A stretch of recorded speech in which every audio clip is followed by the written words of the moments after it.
All right, he's handsome. So what? So what? I love him. He's my friend. I love that guy. He's my good buddy. What was it like meeting Kitty Bruce? That was really amazing, you know. I'm actually flying in 3 weeks to go meet her again personally. I'm going to go to Pennsylvania to see her, the house that she built called Lenny's House for women who are just getting out of rehab, trying to get back into the world. I don't know what to say. I mean, Kitty Bruce was like, she represents so much to me, and her father was, was like a god to me, and it was really nice meeting her, and it happened so fast, and when I met her, I got to the comedy club first. I met her there first. I helped her set up the tables. I had never met her before, but I thought, let me go there and just spend a little time with her alone, and we set up the tables, and we put out the pamphlets together, and I thought that would be nice, and she was really kind to me. We only had a moment there, but she grabbed my face, and she's like, look at his face. I don't know if she did it, but I'm excited to get to know her. I don't feel like I really know her yet, or met her yet, but having done Lenny for so long, I guess I do feel like I really know her in some ways, So it was awesome, and the best is yet to come with my relationship with Kitty Bruce. How does someone become a part of Theater 68? Money helps. Money is very good. I'm just kidding.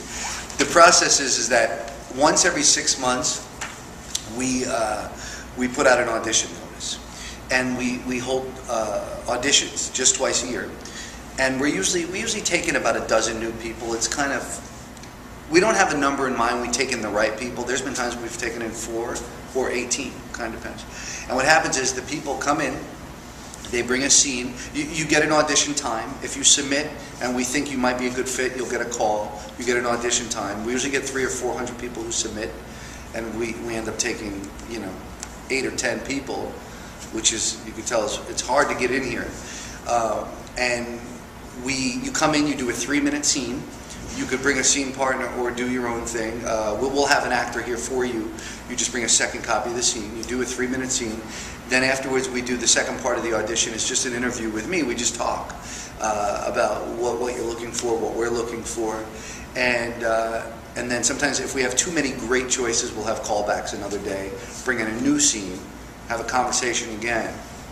Because I always say that there are a lot of great actors in this town, but it takes a special person to, if I don't want you to be at my house for dinner, then you can't be in this theater group. That's kind of how I see it. It's like, if I don't want you in my house, you can't be here. And I've turned down some really great actors knowing they were going to be a big fat pain in the ass. Can I say ass? Mm-hmm. I guess so. Big fat pain in the ass, because it's more important to have a family atmosphere. Because I always say, to be a member here, do you need us as much as we need you? And this company was built, not to get into it, but 12 years ago I was pretty lost out here. I had no idea what I was going to do in LA, do with my life. And so I started the company with Tyler, because a lot of us had similar feelings, a couple of bad acting classes, wanted to get together every week. And so in many ways this is like an orphanage, of people who are lost and need a place to call home while they're here trying to pursue their life. So it takes something else to be here, and I can't even tell you what that is. I just know it when I see it. So that's what it takes to be a theater group member.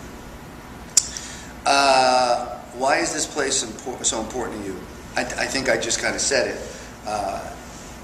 Theater 68 to me was I gave myself a place to go on a daily basis, not waiting for my phone to ring like a lot of actors do, and then they get bitter after a couple of years because they didn't get their opportunity. I got a great piece of advice from Billy Bob Thornton, not to name drop, but I know lots of people in Hollywood. Let me just clear that up right now. But Billy Bob came one night to our theater, and he said, Ronnie, they don't pick guys like me and you. They're not going to pick us. So you got to step out of line and do your own things. And so for me, why Theater 68 is so important is because I'm constantly providing opportunities for myself and others to have a place to perform and not wait for their phone to ring, because it's not going to ring.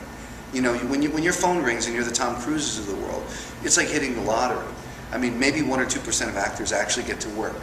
So, professionally. So for me, it's like, this place provides a place for actors to go and have a place to call home and get to put up the work that they're scared to death to put up out there, I mean, to bring in the work on Monday nights, to do what we do here, and to just have a safe place to put up work and know that because I have a theory, like whether you get paid $1 million or you give me no money and a cupcake as my money, you get the same exact performance. And that's what I try to instill in the theater group. Like, it's not about money. It's about, there's an old debate that I have a lot with people. Are you an actor or a movie star? And we talk about certain people who are actors, who are movie stars. And you look at, like, not to start naming names, but like at DiCaprio. To me, this guy is an actor. He's great. He always does great work. He happens to be a movie star, but he's an actor. Johnny Depp, same kind of thing, And so, for me, I'm trying to provide a place for actors to come and get to do great work and challenge themselves and not wait for the friggin' phone to ring. Don't get me started. How's that for an answer? And there's other reasons to support. I just got a thumbs up from Sherry. Thanks, Sherry. I appreciate your approval. She's so hard to be friends with. She has this thing, like this air about her that she's like better than me, and I'm just tired of it. Anyway, it's just this is my home. Had I not started this place, I would have went back to New Jersey and worked at San Remo Pizza, which, by the way, is a noble profession, not a problem. It just wasn't suiting me, and I needed a place, and it makes me so happy to provide a place for actors to come and have a place to call home. Sappy, I realize, but it's important. Why are the arts so important to today's youth? That's there's a lot of big words in that question, and I'm going to break it down. Why are the arts so important? Because it just gives people an opportunity. Like, I used to hear people say when they were doing a play, well, we're not curing cancer. And I used to go along with that. I'd go, yeah, no, we're not curing cancer. But then I thought about it. And I've had so many people, so many testimonials from people say to me, you know what, you actually are in many ways. If we're doing good work and we have the opportunity to move people and take people out of their lives for a couple hours and give people an opportunity to watch something, in some ways it is healing, to see a great production or to be moved by a character or a story. And I just think it's really vital. And for today's youth, it's like, would I rather my kids stay home and play Atari? Atari, I just dated myself. Wii, or go out and be in a play or audition for a play or go do something else in the arts. There's a million things to do.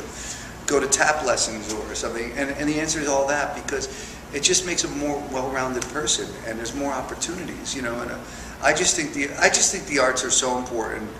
And to give you a final example, when my mother, who a lot of you know, she died at 53. She was a young woman. She died of cancer. And I always say that had she not died, I wouldn't have the balls to pursue my life, and I wouldn't be where I am today. I'd be back in New Jersey doing something else. And she and I, just before she died, she could hardly walk. And I took her on a train. We took a train from Jersey to Madison Square Garden, and we sat front row to see Neil Diamond, because she loved Neil Diamond. I don't know what you and these middle-aged women love Neil Diamond. Anyway, I see the value, so I took her, and it was like for those 2 hours, on the way there and the way back, she could hardly walk, I'm telling you, but for those 2 hours, she didn't feel any pain. We had the nicest time.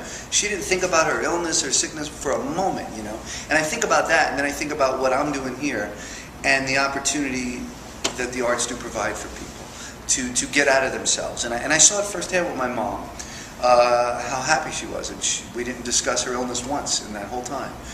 And it was the idea of the arts, and we do the play Bill W. and Dr. Bob sometimes. It's like these people come in here, and it's a story of AA, how these men founded AA, and they come in here, they got one day sober, they're a friggin' mess, and for those 2 hours they're not. It's like they're just transformed and moved into another place. And I don't know, I could talk about it all day. Those are my questions. So I guess.